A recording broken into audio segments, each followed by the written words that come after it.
What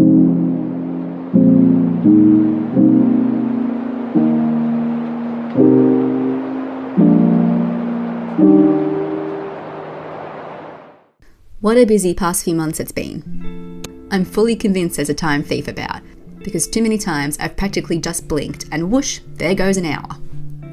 Despite finally quitting swim teaching the other month to focus more time and energy into my art and building my own business, it has not felt like there has been enough time to do everything.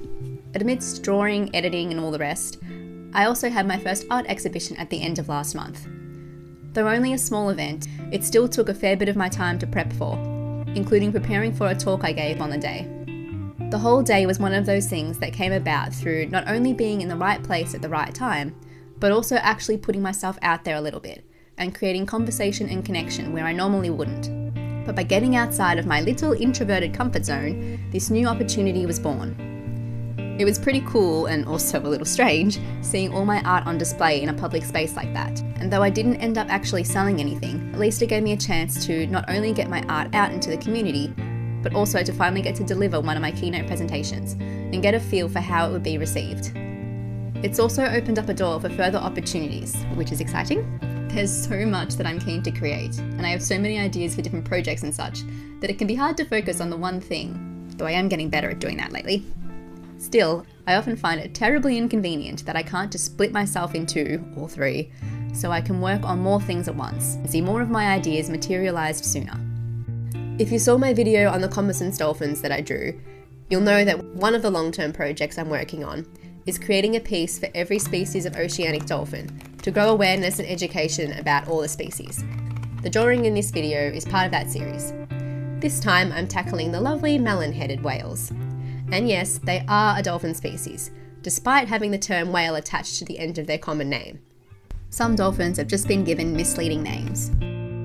Speaking of misleading names, whilst you'd be correct in assuming that the name melon-headed whale is derivative of the shape of their head, you'd be incorrect in assuming it was in reference to being shaped like the fruit of the name. Instead, it was named after the melon, a colloquial French word for the derby or bowler hat that was once commonly worn, that the guy that named them thought they resembled.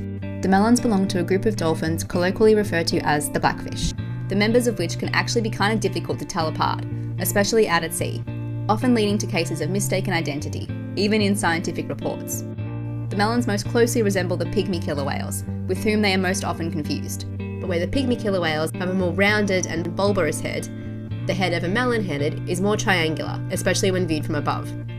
Melons also have larger and more pointed pectoral fins than the pygmies, and in the unlikely event that you get the chance to count their teeth, you'll find that they have twice as many as the pygmy killer whales do.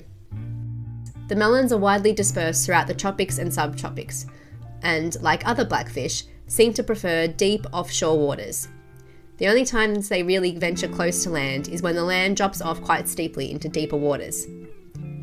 Because of their preference for deeper water, they're not sighted all that often, but when they are, it's often around the waters of the Hawaiian Islands and other tropical archipelagos like the Philippines. Like most cetaceans, particularly the blackfish, the melons are long-lived and slow to mature and reproduce. They've been known to live to up to 45 years, but more commonly they live to around 25 to 30 years. The females outliving the males by a decade or so on average, as is common of cetaceans. They also beat the males in reaching sexual maturity. While it takes the males 12 to 15 years to reach it, it only takes the females 7 years. Like many dolphin species, the melons are pretty social. In fact, despite their social lives being one of the two least studied of the blackfish, they actually appear to be the most social, with the largest group sizes. They tend to hang out in groups consisting of hundreds of others, sometimes their numbers even reaching over 1,000. You'd think it'd be easy to get lost in such numbers and lose track of who's who, but as is typical of dolphins, the melons are masters of navigating and maintaining social cohesion. Aside from the strength of the large group overall, there are also many smaller groups within that. These smaller groups are often more tight-knit, with greater coordinated movements. Sometimes these smaller groups break off from the main group for a while and venture off on their own.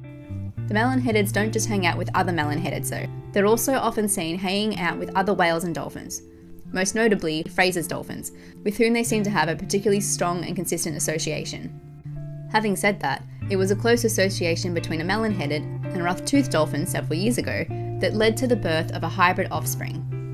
Most likely, the poor female got separated from her group of fellow melons and ended up joining a group of rough-toothed dolphins she came across.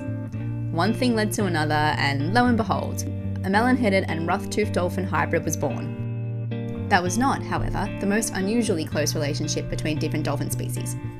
That title goes to a young melon-headed dolphin and the female bottlenose that adopted her back in 2014. Though dolphins may look all playful and friendly, they do have a darker side, one that can sometimes include the kidnapping of another calf for a few hours or days. But in this case, the bottlenose really did seem to raise the melon, sticking together for a few years until the youngster was fully weaned. Incredibly, the mother was also raising her own biological calf at the same time, which was highly unusual in itself, because dolphins only give birth to a single calf at a time, with no known cases of raising twins ever heard of. It was also the first time scientists knew of any cetacean adopting another whale or dolphin species, and only the second case of interspecies adoption in any wild animal, full stop. The mother didn't even seem to be negatively affected by having an extra little rut on her hands.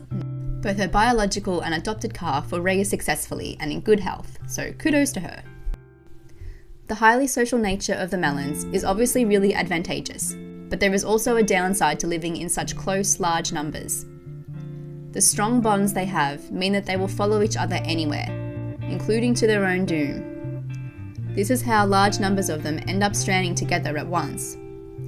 The melons are actually one of the most common cetacean species to strand en masse. It's not always easy to tell what triggered a mass stranding, but seismic surveys that produce really loud, unnatural sounds are one potential, as they interfere with the dolphin's reliance upon sound to navigate and communicate. The other issue with sticking together in such large numbers is that in places where dolphins are still actively hunted, many melon-headed whales can be killed off in one horrific event. In Taiji, where dolphins are hunted for 6 months of the year, the melons are one of the most targeted species, with more killed each season than most other dolphins. Though they might be listed as being of least concern by the IUCN, the melons are still too under-researched to understand the true size of their global population, or of just how much our actions truly impact their numbers. Either way, we do know that they are intelligent, sentient beings who show compassion and are capable of both emotional and physical pain, and definitely don't deserve to be hunted or harmed by anything we do. Here's hoping that more research can be conducted on them and that more legislation can be put in place to better protect them from human activity. Given the way they have been treated, it's not surprising to know that they can be a bit shy and elusive around humans. Having said that, they are still known to spy hop around boats and enjoy a good bow ride from time to time. In case all that information about melon-headeds wasn't enough for you, here's some random bonus facts. They have a pretty large and diverse vocal repertoire, with a bit of variation in frequency of their whistles across regions. They cruise at speeds of 3 to 5 kilometers an hour, but can swim pretty fast when they need to, reaching speeds of up to 25 to 30 kilometers an hour. And lastly, when they hunt, they do so in an ambush style, working together to chase and trap large groups of prey. And yeah, that's all I have for you on the melons.